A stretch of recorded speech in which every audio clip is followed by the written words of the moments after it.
Hey, this is the theAZcruiser, and we're going to be at Saguaro National Park.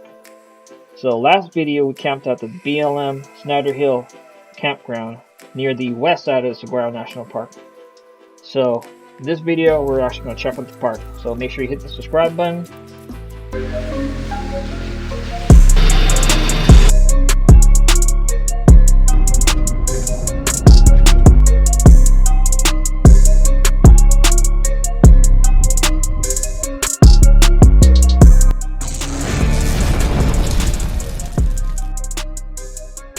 So after I got done camping at the BLM campground, it was around 16 minutes to get to the park. So I didn't know there was two sides to the park, but there's actually west and east. In this video we're going to the west Saguaro National Park. And this is a map of it, and we're actually going to be hitting the Bajada loop trail, which you'll see later in the video. But yeah, just keep that in mind. If you're going to Saguaro National Park, just know there's two parks. There's a west and there's the east side, and they're like 45 minutes apart. So now I just want to go over a little bit about the park itself. The Saguaro National Park is 92,000 acres and consists of two separate areas, which I mentioned. There's a Tucson Mountain District, which is on the west side, and then 10 miles west of it is the Rincon Mountain District, which is on the east side. That preserves Sonoran desert landscapes, fauna, flora, including giant saguaro cactus. One of the most popular activities in the park includes hiking.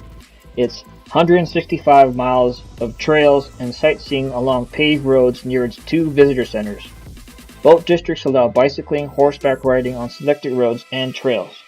Also, the Rincon Mountain District, which is on the east side, offers limited wilderness camping. However, at the Tucson Mountain District, which is on the west side, they don't have any overnight camping, which is why I camped out at that BLM campsite, just in case you guys were wondering. The park is open to hikers all day, every day except for Christmas.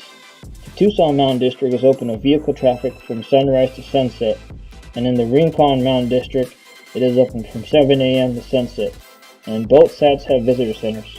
So since we're going to the Tucson Mountain District, which is on the west side, I'm going to go over some of the things you can expect to do and see over there. So, including the 5-mile Bajada loop, which we're going to be doing later in the video, bicycling is allowed only on paved roads, the Golden Gate Road, and the Belmont multi-use trail. Horses and other livestock are allowed on some of the trails. There are also Hohokam Petroglyphs etched into large stones and are easily accessible throughout the park. The Signal Hill Trail, which begins at Signal Hill Picnic Area along the Bajada Loop Trail. So part of the Bajada, I think that's what it's called, Bajada Loop Drive. It's a dirt trail, so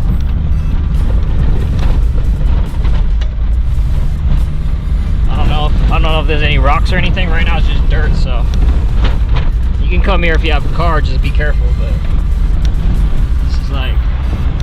this is super awesome seeing all this cactus out here.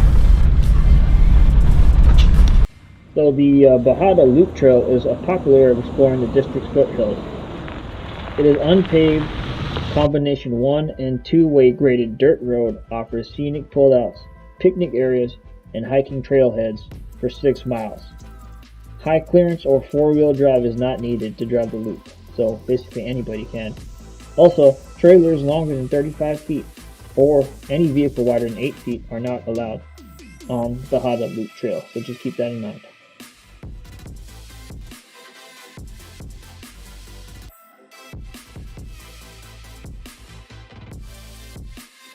So there you go, guys. Hope this video helped. If you're trying to make a trip over to Saguaro National Park, don't forget to like and comment, subscribe.